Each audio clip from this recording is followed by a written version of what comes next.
Hi, this is Suchi and I'm back with another video for this NumPy series. So in our previous video, we have already discussed how to install NumPy and how to import it. And we have looked at the core of NumPy, which is ndarray or n-dimensional array. We created one array and we just checked it. But today we will be talking more on ndarray. And we will understand ndarray and we will understand when to use it. So let's look at it. So first of all, what is ndarray? ndarray is matrix kind of structure or n-dimensional array where this n could be 0 or it could be 1, it could be 2. So it could be a single one-dimensional array, it could be two-dimensional array, it could be three-dimensional array, it could be four-dimensional array, and so on. For example, here you can see one two-dimensional array. Why two dimensions? Because there are rows and there are columns. So there are two dimensions. If it would be just this part, this is just a one-dimensional array. But as we are adding rows and columns, it becomes a two-dimensional array. Similarly, if we add another level to it, it will become another dimension to this. It will become a three-dimensional array and so on. So just look at this example. Can we not have this as a list? We can have, right? So if we just simply define this within square brackets, this will become a list. We can check the type of it. And we can also check here you can see this is a list. And we can also print this list itself. So let me remove this type part from here. Here you can see this is the list and this is the value of the list. So here you can see this is nothing but list for which all the elements are again lists. So that is why it is becoming two-dimensional. And we can easily detect the number of dimensions by looking at the brackets at the beginning or at the end. Now, how we access elements in a list?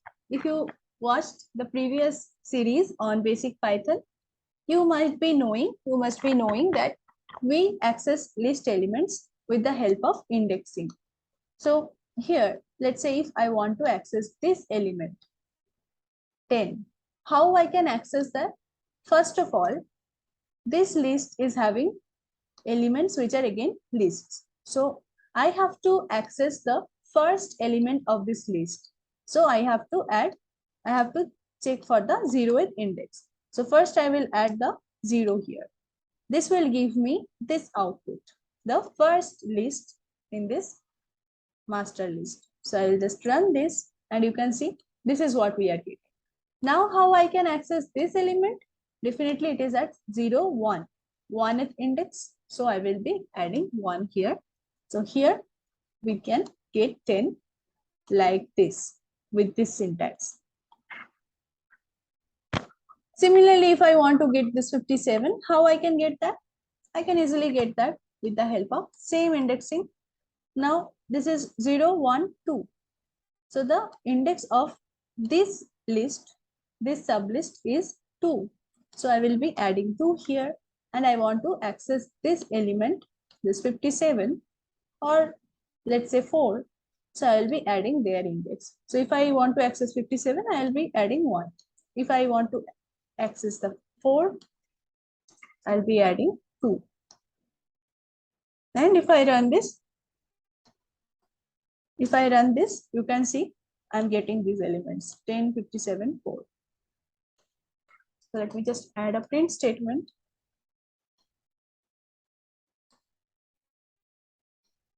With a separator, new line. So here you can see we can access the list elements like this.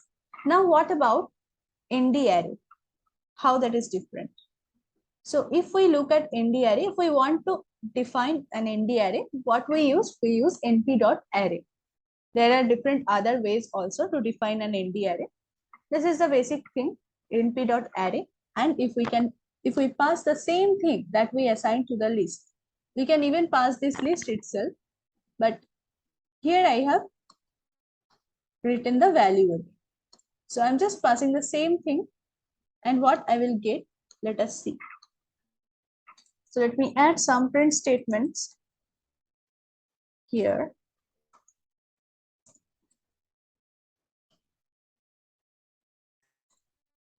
And let me run it. Here you can see the list, the type of this sample ndarray is nothing but numpy.ndarray. So this is the type, this is the class, and the value is similar to what we saw in this list. So here we can see this kind of syntax, that if we look at this output, here we can see more formatted and visually understandable syntax. So this looks like a matrix. Again, these two things are same. Then why we don't use simple list instead of using NumPy array? Now, in many cases where NumPy array is useful, in many cases where list is more useful. That depends on the use case where we should use what. For numerical operations, for performing numerical operations, NumPy array gives us a lot of predefined functionality, lot of predefined things. That is why we generally use NumPy array when there is some scientific calculation involved. And in data science, machine learning, we use NumPy array a lot because there we need a lot of calculations. Now, how to check the shape of this array, shape of this ND array? So to check the shape of this ND array, we need to use dot shape. So the name of the ND array dot shape will give us the shape. Shape is nothing but number of elements in each dimension. We can see that. Now, if I run this, you can see 4, 3. This shape says that we have 4 elements in the first dimension, which is number of rows here, 1, 2, 3, 4. And 3 elements in the second dimension, which is number of columns in each row, or number of elements in each row. So 1, 2, 3. That's why we are getting 4, 3. And definitely number of elements also we can check with the help of size. So this is shape. If I add another thing, if I want to check the number of elements in the ND array, that is the size of the ND array, number of elements, total number of elements, I need to use this size. So we need to use this size when we want to check the number of elements, total number of elements. So here you can see this is 12. And definitely the number of elements will be always the multiplication of these things. 4 into 3 is 12. So in shape, tuple, in shape dot shape, it will return a tuple. And if we multiply all the elements of that tuple, we will get the size. Now let us look at the dimension. How to see what is the dimension of this ND array. Is it a 1D array or a 2D array or 3D array or 4D array? So by looking at this, we know that this is a 2D array because we have 2 dimensions, rows and columns. So here let us see, we have ND. This will return us the dimension of the ND array. So if we just run this cell, let us see, it is returning us 2. That means this is a 2-dimensional array, 2-dimensional ND array. Now, if we want to check the data type, so as you can see, we are just using integers and we are not specifying any data type in this np.array function. That's why the data type will be the data type will be taken from, or the data type will be interpreted from the values. So here all the values are in integer format, and let us see what is the data type that we are getting here. So here you can see we are getting int 32. We can specify if we think that okay, we are just putting the values now and we may need to put a greater value here, we can even specify the d type as per our choice. If we want it in float, we can add that. If we want int 64 instead of int 32, we can add that. So if we do that, we can see, you can see that this becomes int 64 if we specify it. If we specify to something else, int 8, int 32, int 16, whatever we will specify here, it will come here. And we can check the list of data types in NumPy from the documentation. So this is how we can check the data type. Now what else? So in list, we were accessing the elements with the help of indexing, multiple indexing. Now how we can access elements in ndarray? Here also we will use indexing, but the only difference is in case of ndarray, we do not need to add it like this. We add it comma separated. So this will be, if we want this element 10, which is residing at the 0th row and 1th column or first column. It starts from 0, so first column. That's why. So that's how we write it. This is the first dimension index and this is the second dimensions index. So if we run this, you can see we are getting 10. Similarly, if we want to get these things, let me just copy this. So all the values that we were getting there, if we want to get here, what we need to write is, we will just write like this. So this is 0, 1. This is 2, 1. So here we will just add comma instead of adding it in separate brackets.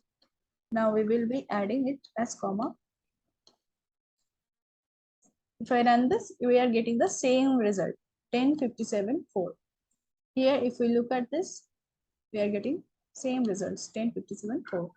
So this is how we can access the elements. Now, with the help of list, we can have the same structure. With the help of ndarray, we can have the same structure.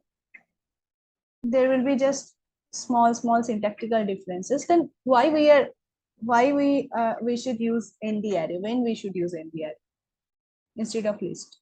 So let us see what are the differences, main differences or core differences in ndarray and list. First of all, list is heterogeneous. We can have multiple data types mixed in the list, but in ndarray we cannot have different data types mixed up in the ndarray. ndarray will only contain homogeneous elements. That means all the elements will be of same data type. Now, ndarray is used when we do not bother about heterogeneous elements. If we just need to perform some matrix, if we just need some matrix which is numerical, let's say float, and then we want to perform some numerical operation on that matrix, we do not need to mix the data types. In that case, ndarray is a very useful thing. But in case of list gives us more flexibility. We can append, we can remove elements from list very easily and efficiently, which is a bit difficult with ndarray compared to list. In case of ndarray, we generally define the shape and we just define the shape and number of elements at the beginning itself when we are defining it. So it is a less flexible than list, but Besides that, list is bulky because list is kind of array of pointers, whereas ndarray is more memory efficient. It stores the data, it stores the elements in a more memory efficient manner. So it is faster also. Whenever we are using the ndarray in mostly the numerical operations.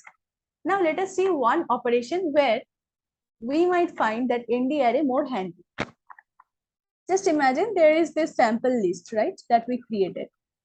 Now we want to increase all the elements with 1, or we want to perform some mathematical expression on each element of this list. So in that case, how we have to do that? Will it work if I just write this, that sample list plus 1, and if I run this, it is going to throw an error because this is not a correct syntax. But if we want to perform this thing, what we need to do is we need to write some loops. Where I am defining a new list and I'm running a loop for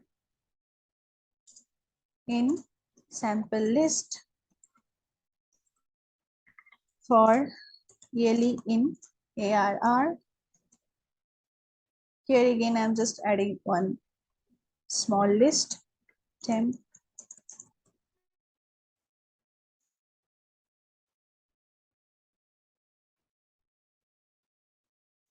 dot append here ELE plus 1 and new list dot append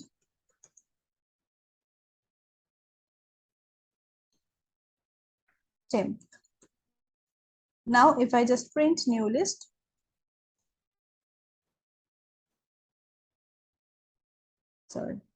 new list, we can see that every element of the list has been increased by 1.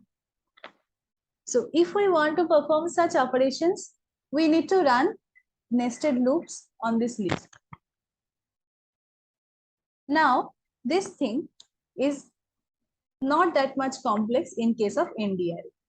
In case of ndarray, we can simply write the ndarray name plus 1, or any mathematical expression we can add like this. So let's say, let me run this.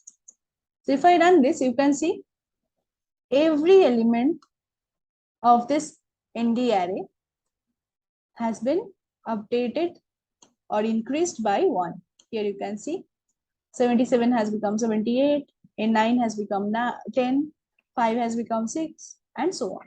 So all the elements has been increased by 1 just with this simple syntax. So this is the point where we need to use ndarray, wherever we need to perform this kind of numerical operations, a lot of numerical operations. That time we need to use ndarray instead of simple Python list. So I guess you have understood the concept, and now you got an idea why we are going to use NumPy. In our next video, we will be discussing different ways of defining ndarrays. Till then, keep learning, keep implementing. Thank you for watching.